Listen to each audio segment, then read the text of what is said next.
पति पत्नी ने देखा कि पड़ोसी घबराए हुए जल्दी जल्दी घर खाली कर रहे हैं। दोनों हैरान होकर सड़क पर आए तो देखा कि हर कोई पागलों की तरह भाग रहा है, जैसे दुनिया का अंत आने वाला हो। हालांकि जैसन को नहीं पता था कि क्या हुआ है, लेकिन एहतियात के तौर पर उसने तय किया कि वो अपने परिवार को लेकर निकल जाएगा। मगर रास्ते में उन्होंने देखा कि जो पड़ोसी भागे थे वो वापस लौट रहे हैं। बात और भी अजीब लगने लगी। जैसन का परिवार बेचैन हो उठा जब तक कि ट्रैफिक में फंस नहीं गए। तभी उन्हें पता चला कि शहर से निकलने वाला इकलौता रास्ता सेना ने बंद कर दिया है। आसमान में हेलीकॉप्टर बार बार घोषणा कर रहा था कि शहर में अचानक संक्रमण फैल गया है और सभी निवासियों को तुरंत घर लौटने को कहा गया। जैसन को समझ आ गया कि उन्हें पूरी तरह से आइसोलेट कर दिया गया है। तभी एक पत्थर आसमान से गिरा और परिवार ने ऊपर देखा तो धूल का गुब्बार छा गया। 2 लड़ाकू विमान जोर से शोर करते हुए उनके कस्बे की ओर उड़ते गए। सब हैरान रह गए जब विमान ने सीधे बम बरसाने शुरू कर दिए। जैसन की पत्नी बेथ को तुरंत समझ आ गया कि अगर वे सेना की बात मानकर घर लौट जाते तो अंजाम बहुत भयानक होता। तभी विमान मुड़कर सड़क पर चल रहे लोगों की ओर आने लगे। सबको अब समझ आया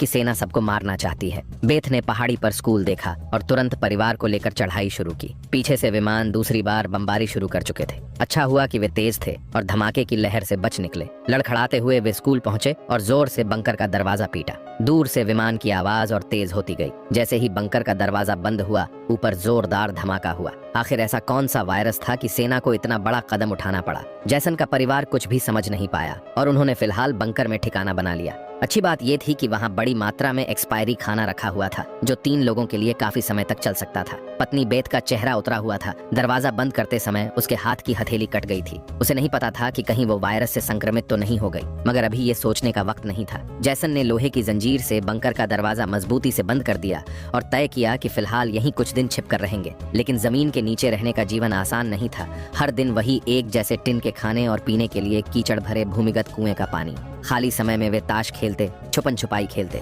दुनिया से पूरी तरह कटे हुए इस जीवन ने जैसन के परिवार को मानो किसी दुनिया के अंत का एहसास दिलाया। सबसे पहले बेटी ने यह जीवन बर्दाश्त नहीं किया। उसने पूछा, पापा हम यहाँ कब तक रहेंगे? जैसन के पास कोई जवाब नहीं था। उसने बस यही कहा, जब बाहर वायरस चला जाएगा और जीवन फिर से पनपेगा तभी हम फिर से बाहर जाएंगे। उन्हें नहीं पता था कि ये इंतजार 300 दिनों तक खींच जाएगा। बेटी बार बार माँ के बनाए परावर्तक शीशे से वेंटिलेशन डक्ट से बाहर झांकती, लेकिन हर बार वही बमबारी से जली हुई राख जैसी दुनिया दिखती। कहीं भी जिंदगी के कोई निशान नहीं।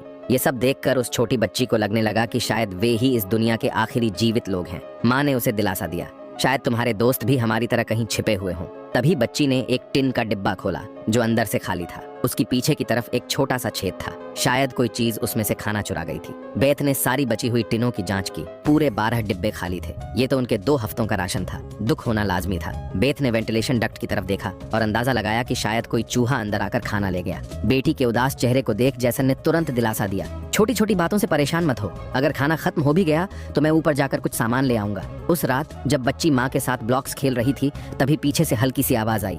देखा तो एक चूहा फिर से टिन फूड चुराने घुस आया था।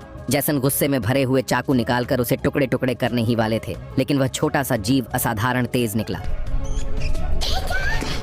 वो लगभग छेद से बाहर निकल ही गया था कि बेथ ने अचानक झपट्टा मारा और चूहे को छपटा कर दिया। लेकिन परिवार अभी खुशी भी नहीं मना पाया था कि एक तीखी मिर्च जैसी गंध चारों तरफ फैल गई। असल में चूहा भागते समय तेल का लैंप गिरा गया था जो अब जलने लगा। जैसन उसे बंद करने दौड़ा, लेकिन जलते हुए लोहे से हाथ जल गया और वो चिल्ला उठा। तापमान बढ़ता गया और अंत में लैंप का ढक्कन फट गया, जिससे उसमें भरा केरोसिन फैल गया और आग भड़क उठी। बेथ ने पर्दा फाड़कर आग बुझाने की कोशिश की। जैसन ने पत्थर की नल से आधी बाल्टी पानी निकालकर आग पर डाला। पति पत्नी की कोशिशों से आग पर काबू पा लिया गया। जब वे बिस्तर के नीचे छिपी बेटी को ढूंढने पहुंचे तो देखा वो एक आईने से सामने देख रही थी। दरअसल धुआं वेंटिलेशन डक्ट से बाहर निकल रहा था, जिससे उनका ठिकाना उजागर हो सकता था। अब सब लोग सांस रोक कर बैठे थे। जैसन ने सबसे पहले बोलकर कहा कि शायद रात का अंधेरा धुएं को छुपा लेगा। तीनों डर के साये में पूरी रात जागते रहे। सौभाग्य से कुछ भी अप्रत्याशित नहीं हुआ, लेकिन जैसन ने परावर्तक शीशे से देखा कि उस पर मोटी परत जली हुई कालिक की जमा हुई थी। यानी धुआं बाहर तो गया, लेकिन वेंटिलेशन डक्ट के चारों ओर कालिक जम गई होगी ताकि वे पकड़े न जाएं। पति पत्नी ने बाहर जाकर सफाई करने का निश्चय किया। उन्होंने दरवाजे की जंजीर खोली, बाहर की आवाजों को ध्यान से सुना और जब यकीन हुआ कि बाहर शांत है तब दोनों ने मिलकर बंकर का दरवाजा खोला। अब बेटी अकेली अंदर रह गई थी, लेकिन बहुत देर तक इंतजार करने के बाद भी उसके माता पिता वापस नहीं आए। इसलिए उसने स्टूल पर चढ़कर परावर्तक दूरबीन से बाहर की स्थिति देखनी शुरू की। जल्दी ही उसने देखा कि उसके माता पिता बंकर के दरवाजे को छिपाने की कोशिश कर रहे थे, लेकिन तभी दूर जंगल में एक काली परछाई तेजी से सरकती हुई नजर आई। बच्ची ने जोर से चिल्लाकर पापा को पीछे देखने को कहा, लेकिन दूरी बहुत ज्यादा थी, माता पिता सुन ही नहीं पाए। घबराहट में बच्ची अपने डर को भूल गई और सीढ़ी पर चढ़कर बंकर से बाहर निकल गई। बाहर आते ही उसे एहसास हुआ कि उसके माता पिता अब वहां नहीं थे। बच्ची ने बेचैनी में जोर जोर से पुकारना शुरू किया। तभी अचानक एक जोड़ी हाथ उसके सामने आई। ये उसके छिपे हुए माता पिता थे। बच्ची कुछ बोल भी नहीं पाई थी कि अचानक एक झुंड जंगली हिरणों का वहां से भागता हुआ गुजरा।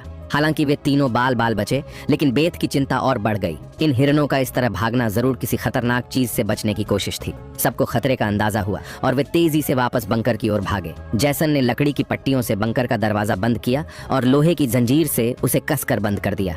सुरक्षा सुनिश्चित होने के बाद उसने सबको शांत रहने का इशारा किया और खुद पूरी एकाग्रता से बाहर की आवाजें सुनने लगा। ऊपर से वाकई में साफ साफ किसी के कदमों की आवाज आ रही थी, जैसे कोई वहां की असामान्य स्थिति भांप चुका हो। वो किसी चीज की तलाश में लगातार बंकर के ऊपर इधर उधर घूम रहा था। छोटी बच्ची डर के मारे फूट फूट कर रोने लगी। बेथ बस उसे चुप कराती रही, कहती रही कि अगर आवाज बाहर तक गई तो सब खत्म हो जाएगा। जैसन तुरंत आगे आया और बच्ची का ध्यान भटकाने की हर कोशिश करने लगा। धीरे धीरे बच्ची शांत हो गई। बेथ की नजर वेंटिलेशन डक्ट पर ही टिकी थी और उसके दिल की बेचैनी बढ़ती जा रही थी। अचानक ऊपर से जोर की टक्कर की आवाज आई और फिर भारी कदमों की गूंज। जैसन ने आवाजों का पीछा किया और अंत में वो कदम उनके बंकर के ठीक ऊपर रुक गए। उसके माथे पर पसीना छलक आया। जिसे वे डर रहे थे वो आखिरकार आ ही गया। कोई बंकर के लोहे के ढक्कन को जोर से धकेल रहा था और जंजीरों से बंद होने के बावजूद खतरा साफ महसूस हो रहा था। लेकिन ऊपर मौजूद वो प्राणी जैसे पक्का कर चुका था कि अंदर कोई है। लगातार कई जोरदार झटकों से बंकर के दरवाजे की लोहे की चेन को थामे खंभे टूटने लगे। दरवाजा अब ज्यादा देर टिक नहीं पाएगा।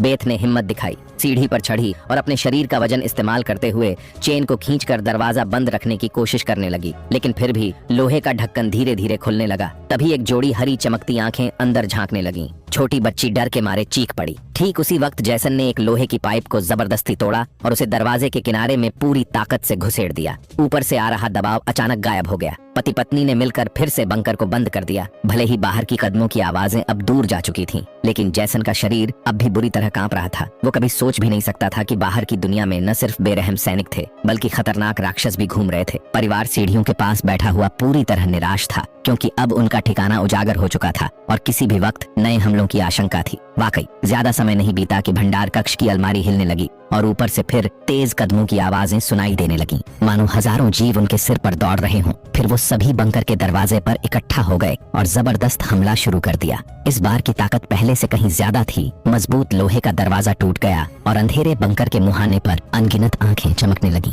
जैसन का परिवार डर के मारे पीछे हटता चला गया, लेकिन वे इन राक्षसों के कदम नहीं रोक पा रहे थे। जैसन ने अपनी तेल की लैंप फेंक दी और भंडार की अलमारी को दरवाजे पर अड़ा दिया, पर यह सब ज्यादा देर नहीं रोक सकता था। तभी बच्ची को जमीन की ओर खुलने वाला एक वेंटिलेशन डक्ट दिखाई दिया। जैसन ने ताकत से उसे तोड़ा और पूरी शक्ति लगाकर अपनी पत्नी और बेटी को बाहर की ओर धकेल दिया। लेकिन जब खुद बाहर निकलने की कोशिश की तो तंग जगह के कारण वो अटक गया। राक्षस बंकर में घुसने ही वाले थे। इस पर जैसन ने अपनी ही बांह मरोड़कर तोड़ दी। बेथ बिना समय गंवाए पूरी ताकत से जैसन को बाहर खींचने लगी। जैसन जैसे ही बाहर निकलने ही वाला था, एक विशाल पैर आखिरकार आग की दीवार को पार करता हुआ आगे बढ़ा और जैसन को जकड़ लिया। अब भाग निकलने की कोई उम्मीद नहीं थी। जैसन ने पत्नी से कहा कि वो बेटी का ख्याल रखे और अगली ही पल वो राक्षस द्वारा बंकर में खींच लिया गया। बेथ और बेटी निराशा में सुरंग की ओर दौड़ी। नीचे से अब भी जोरदार संघर्ष की आवाजें आ रही थीं। बेथ जानती थी कि उसका पति उन्हें समय देने के लिए लड़ रहा है। वो दर्द में भी बेटी को खींचते हुए वहां से निकल पड़ी, लेकिन भागते भागते उन्हें कुछ अजीब महसूस हुआ। जो हाईवे बाहर की दुनिया तक खुलता था,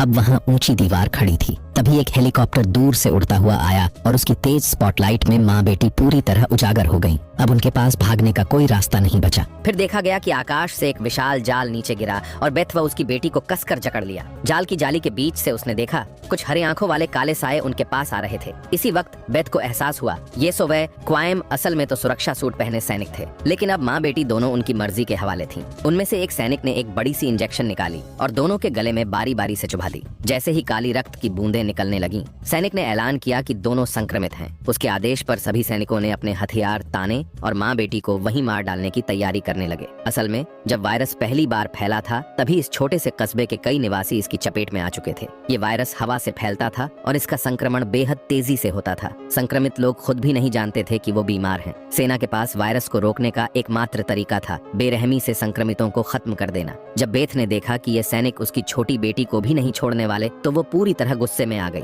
उसके चेहरे पर काले निशान उभरने लगे, लेकिन इससे पहले कि वो कुछ कर पाती, एक सैनिक की गर्दन से खून का फव्वारा फूट पड़ा। वो कोई और नहीं बल्कि मौत से लौटकर आया जैसन था। इस समय उसने धीरे से अपनी आंखें लाल कर लीं। शरीर की ताकत भी सामान्य से कई गुना ज्यादा हो गई। स्पष्ट था कि जैसन संक्रमण के बाद वाले रूप में बदल चुका था, लेकिन वह गर्म हथियारों की गोलियों को नहीं रोक पाया और जमीन पर गिर गया हाँफते हुए। अच्छा ये हुआ कि इस झड़प के दौरान बास और उसकी बेटी जाल से निकलकर भागने में सफल हो गईं। सैनिक इधर उधर बिखरकर उन्हें ढूंढने लगे, लेकिन उन्हें यह अंदाजा नहीं था कि अब बास भी एक राक्षसी रूप में बदल चुकी थी। उसने कुछ सैनिकों को तुरंत मार गिराया, पर फिर खुद भी गोली लगने से कार की छत पर गिर पड़ी। अंधेरे में छुपी उसकी बेटी ने ये सब देख लिया। अपने माता पिता की हालत देखकर वह भी गुस्से में आकर रूपांतरित हो गई। एक छलांग में उसने एक सैनिक को गिरा दिया और उसे मारने ही वाली थी कि बास ने समय रहते उसे रोक दिया। वह नहीं चाहती थी कि उसकी बेटी भी एक दरिंदा बन जाए। उसने उसकी भावनाओं को शांत किया। धीरे धीरे लड़की की नसों की हरियाली गायब हो गई और वह फिर से इंसान में बदल गई। लेकिन सैनिक की किस्मत इतनी अच्छी नहीं थी। उसकी सुरक्षा ढाल टूट चुकी थी और वह धीरे धीरे वायरस से संक्रमित हो गया। अफसोस कि जैसन की हालत बहुत गंभीर थी। उसने बेटी के चेहरे को देख अपने चिरपरिचित अंदाज में विदाई दी और हमेशा के लिए आंखें बंद कर लीं। उसी वक्त एक और हेलीकॉप्टर आ गया। बास अपनी बेटी को लेकर भागी। कबाड़ के ढेर में छुपते हुए उन्हें एक गुप्त भूमिगत सुरंग दिखी। तभी एक रोशनी उन पर पड़ी। देखने पर पता चला कि सामने पड़ोस का वह छोटा लड़का था। वे उसके पीछे चल पड़े और एक मोड़ पर उन्हें एक भूमिगत तहखाने का दरवाजा मिला। वहाँ बहुत सारे परिचित लोग छुपे हुए थे। असल में बहुत से बचे हुए लोग वहीं पर थे। जिंदा रहने के लिए वे अंधेरे में चूहे